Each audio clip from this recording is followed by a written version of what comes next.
Oi pessoal, eu sou o Alessandro e é o seguinte, esse não é um vídeo sobre um quadrinho, ou propriamente sobre quadrinhos em específico. Na verdade, esse é um vídeo que é consequência da leitura de um capítulo desse livro aqui, que é C.S. Lewis, Como Cultivar uma Vida de Leitura. Esse é um livro que me decepcionou, porque é o seguinte, eu comprei esperando uma coisa e era outra, né? Eu acabei me informando mal, dei mole.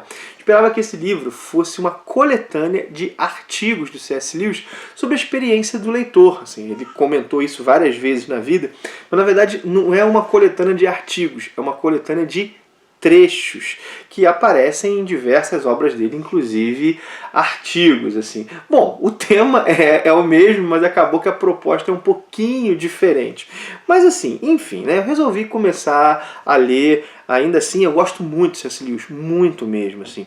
É um cara de quem eu gosto muito do texto, tanto os textos de ficção, como por exemplo, ficção científica, como a trilogia espacial dele, que sei lá, Perelandra, por exemplo, os textos de fantasia, como Nárnia, que é uma fantasia infantil, sei lá, tem os textos de cunho mais filosófico, teológico. Eu gosto bastante do C.S. Lewis mesmo, né? E aí resolvi ler sobre o que ele dizia sobre isso, assim. Até porque o Lewis era realmente um leitor, assim, inveterado, né? Ele já lia, na adolescência, clássicos latinos e gregos no original. Durante a vida ele gastava assim 7, 8 horas por dia lendo. Claro, a profissão dele também propiciava isso, era professor, né? Trabalhou tanto em Oxford quanto Cambridge, tem uma obra acadêmica interessante. Mas enfim, né? não é o ponto, né? Mas uma coisa que eu acho que vale dizer do C.S. Lewis, ele tem algo que eu admiro muito, que é um erudito, um acadêmico, mas que se importava em falar para o grande público. Mas enfim, né? Vamos lá. Por que eu quis falar disso aqui? Né? O vídeo não é sobre C.S. Lewis. O segundo capítulo, ele é bem interessante, ele é bem instigante. É trecho de um livro que para o português foi traduzido como Um Experimento em Crítica Literária, e o título do capítulo é Como Saber se Você é um Verdadeiro Leitor. Como saber se você é um verdadeiro leitor. É um título infeliz. Assim. O C.S. Lewis aqui não está separando leitores de verdadeiros de falsos. Assim. Ele fala de dois tipos legítimos de leitores. O que ele chama os poucos e os muitos. Mas assim, ele não está hierarquizando. Os dois tipos são legítimos. Né? Tem o leitor comum e aquilo que eu vou chamar aqui por conveniência de leitor apaixonado. Mas isso não hierarquiza as pessoas. Inclusive, no último parágrafo, ele diz que isso acontece com vários gostos. Olha só, vou ler rapidinho, né? Muitas pessoas gostam de música popular de uma maneira que é compatível com cantarolar da melodia, bater o pé para acompanhar o ritmo, conversar e comer. E, quando a melodia popular não está mais na moda, não desfrutam mais dela. Os que apreciam Bach reagem de um modo completamente diferente. Alguns compram quadros porque as paredes parecem tão nuas sem eles e depois de uma semana com eles na parede tornam-se praticamente invisíveis. Mas há uns poucos que saboreiam um grande quadro por anos. Com relação à natureza, a maioria gosta de uma bela vista, assim como todo mundo, sem dizer uma palavra contra ela. Mas fazer da paisagem um fator realmente importante para, digamos, escolher um lugar para onde passar um feriado, para colocá-lo no nível de consideração tão sério quanto seria um hotel de luxo, um bom campo de golfe e um clima ensolarado, parece uma presunção. Ele está dizendo que no desfrute dos prazeres da vida, há pessoas que são mais intensas naquilo e há pessoas que desfrutam daquilo, mas, bom, desfrutam como desfrutam de outras coisas, dão menos importância. Né? E ele fala que há isso com a leitura. Essa é a ideia. E ele lista 4 características desse leitor, que esse termo é meu, não dele, né? Estou chamando de leitor apaixonado. Achei que valia a pena dividir essas características e bater um papo sobre elas com vocês. Vamos lá, né? Primeira característica, ele fala que um leitor desse tipo, ele adora reler livros. E reler, dividindo com vocês, é algo que eu julgo realmente importante, inclusive concordo com aquela fala, né, que só se lê de verdade quando se relê, mas é algo que eu faço muito pouco e eu sinto falta, não sei vocês. Assim. Acho que a gente acaba tendo uma lógica um pouco consumista e produtivista, né, de quantos livros leu, de quantas páginas leu, que um olhar, uma releitura acaba sendo visto às vezes como é melhor ler algo novo que eu não li do que reler algo que eu já li, né? Inclusive ele fala das pessoas que têm essa postura, ele fala de pessoas que nem lembram do livro que já leram, né? Que tem que se esforçar muito para saber se leram, mas, bom, assim que descobriram, não é esse que eu vou ler outro então. E essa questão da releitura é uma coisa que eu vejo, né? A minha relação com os quadrinhos. Eu acumulei muitos quadrinhos durante anos, que eu lia pouco, né? Então tem a pilha, eu falo, cara, não vou reler, vou avançar na pilha. Mas é algo que eu sinto falta e realmente, né, dá uma outra experiência do livro, né? Uma boa história, um bom livro, um bom quadrinho, ele não se esgota em uma leitura, ele sempre tem coisas novas para dizer, sempre, sempre, né? A releitura é como se ela aumentasse o livro, né? Como se a gente... Isso é bem bacana, né? Bom, essa é a primeira característica desse leitor apaixonado. A segunda é: valoriza muito a leitura como uma atividade e não como último recurso. Eu achei muito interessante, né? Ele quer dizer com isso, ele quer dizer o seguinte, né? Que quem realmente é apaixonado pela leitura, valoriza a leitura como experiência, é alguém que não lê apenas quando não tem nada para fazer, mas que procura dar tempo para a leitura e que sente falta de ler quando não o faz, assim, né? Bom, e pensa nisso, né? O valor, o tempo, né, ele está muito ligado com o valor que nós damos a alguma coisa. Imagina hoje, assim, né? Hoje, assim, em termos de entretenimento, vou começar com entretenimento, né? Não vou nem colocar os deveres, mas entretenimento são diversas possibilidades, né?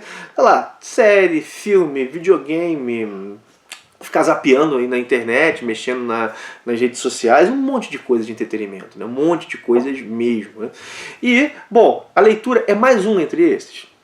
Ou ela é, bom, algo que para mim é uma experiência que eu sinto falta, né? Uma experiência central, é algo que eu procuro arrumar tempo. Gente, é claro, como eu disse, a vida tem seus deveres. E há deveres que às vezes se tornam imperiosos. Tem que cuidar de alguém, tem que trabalhar e não consegue o tempo que nós gostaríamos para ler. Mas o que ele quer dizer com essa característica é que há os que até gostam, lerão. E ele não está dizendo que essas pessoas são piores, mas que os que lerão, mas há aqueles para quem a leitura é uma experiência central, né? A leitura é o fim e não meramente um meio para outra coisa. Sempre lembro de uma conversa com um amigo que eu acho que inclusive é uma pessoa bem inteligente, mas que tinha uma relação completamente diferente comigo, que eu com a leitura. Ele estava, por exemplo, lendo Dostoiévski uma época. Ele fala, cara, por que eu leio? Eu leio por quê? Para me dar assunto, para me dar vocabulário, e ele foi listando um monte de coisas, né? Cara, e aquilo para mim era uma coisa que me soava muito estranho, porque, é claro, tudo isso que ele falou eu retiro da leitura também. Mas, cara, eu vou ler Dostoiévski porque aí eu tenho assunto. Era um negócio que me soava muito estranho. Era uma instrumentalização. Cara, eu e ele realmente, a gente opera em lógicas muito diferentes na abordagem de um texto literário. Entende? Então, assim, ele não é pior que eu. Ele leu Dostoiévski, coisa que eu não li. Mas ele tem uma relação em termos de meio e fim que é diferente da que eu coloco, né? Enfim, acho que é uma coisa bacana de pensar. 3, né? Lista a leitura de livros específicos como uma experiência transformadora de vida. Ele está dizendo aqui que os livros para esse leitor apaixonado são algo que o tocam na intimidade, né? E a gente pode falar dos quadrinhos, não é algo que meramente passa pela vida. Ali acabou, não sei o que, foi legal, divertido, mas a pessoa estabelece uma relação íntima, não com todos os livros, é claro, mas há livros que a marcam, assim, né? Há livros que afetam sua visão de mundo, há histórias que tocam sua visão de mundo, né?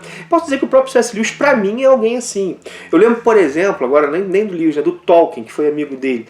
Cara, eu lembro quando eu li a experiência de terminar O Senhor dos Anéis. Foi algo assim, final da adolescência, ali devia ter uns 19 anos. Cara, como é que aquilo me marcou, como é que aquilo foi profundo, né? É claro, minha gente, que há mudanças e mudanças. A gente não precisa ser uma mudança, caraca, agora eu mudei de vida. Mas, por exemplo, um livro que modificou seu gosto. Lembro quando eu peguei Machado de Assis para ler já na vida adulta. Quando eu li, por exemplo, Dom Casmurro, eu falei, cara, que coisa que eu não vi aqui antes e que preciosidade. Isso aconteceu nos quadrinhos quando eu comecei a ler Bonelli, por exemplo. Bacana isso, né?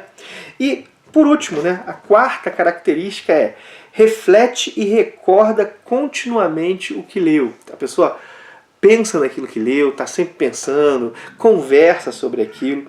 E eu vou dizer que isso é uma das coisas que eu mais sentia falta quando moleque. Não que eu não pensasse, eu pensava continuamente naquilo que eu estava lendo. Mas eu queria ter gente para conversar para dividir, porque é aquela coisa, né? A boca fala do que transborda o coração, do que transporta a mente, inclusive. E eu não tinha com quem falar, eu não queria ser chato com as pessoas e ficar falando daquilo, né? Até hoje, né? Assim, não posso ficar enchendo a paciência das pessoas com aquilo que elas não têm o mesmo interesse que eu. Claro que eu falo de quadrinhos e de literatura com pessoas que não têm a mesma paixão que eu, mas é um falar diferente, é como, sei lá, a pessoa às vezes me fala de um gosto dela, eu gosto de tênis, por exemplo, eu não acompanho tênis, mas eu tenho interesse, um interesse que vai até certo ponto, né? Ah, como é que é isso, né? Então, às vezes, de quadrinhos rola papo assim, uma indicação, gostaria de ler isso aqui, mas reparem, né? É muito legal quando a gente encontra alguém com a mesma paixão. Inclusive o C.S. Lewis definia isso como amizade. O C.S. Lewis, a amizade acontece quando nós encontramos alguém que enxerga a mesma verdade que a gente. Que é aquela pessoa com quem a gente faz a experiência. Cara, não acredito, você também? Pensei que era só eu. É essa coisa, né? Isso é muito legal. Esse dividir, né? Esse dividir. Mas claro, que ele está apontando aqui não é só o falar, é o pensar, né? Isso é interessante. Vou contar um caso para vocês. Às vezes eu estou em casa aqui viajando, né, pensando, tô quieto, né? Aí a Carol vem com aquela pergunta clássica: Alessandro, o que você tá pensando? Né? Porque me vê muito introspectivo, e aí, sei lá, às vezes eu solto uma resposta, por exemplo, sei lá, os X-Men do Hickman. Aí ela olha assim, né? Ou então, sei lá, pô, tô pensando que vai sair o Criaturas da Noite de Kurt Busiek. E ela... É engraçado, né? Falo de algo que eu li ou de algo que eu quero ler e ela já sai rindo, assim, né? Isso é bem comum, porque é algo que me toca, né? Enfim, né? Eu achei que um texto legal, com essas 4 características, texto assim, de 5 páginas, né? 5 páginas pequenininhas, assim. É um trecho, mas acho que valia a pena uma conversa, assim. Você se encaixou em alguma dessas 4? Nas 4, talvez em uma ou outra delas, assim, né? Enfim, a ideia do C.S. Lewis não era criar uma hierarquia entre as pessoas, isso ficou claro aqui, até porque, sei lá, eu posso ter isso com a leitura, e isso me faz de mim mais inteligente do que ninguém. Esse rapaz que eu falei, por exemplo, do Dostoiévski, é um rapaz muito inteligente, mas que tem uma relação mais instrumental. Uma relação mais instrumental com a coisa, né? Mas achei que valia a pena dividir. Gostou do vídeo? Achou legal? Acha que vale a pena outros papos como esse? Bota aí nos comentários. Não esquece de dar teu joinha também, se gostou dele, né, de compartilhá-lo, se achou legal, essas coisas assim. Lembra do link da Amazon, tá na descrição desse vídeo, de todos os outros, caso você vai fazer uma compra nessa loja. Tem esse livro lá para vender, vou botar o livro também caso alguém tenha interesse, mas se alguém for comprar agora sabe do que é, né? Não vai como eu achando que é uma coisa e era outra. Enfim, né, galera? Valeu pelo papo, eu vou parando por aqui. Um abração e até o próximo vídeo.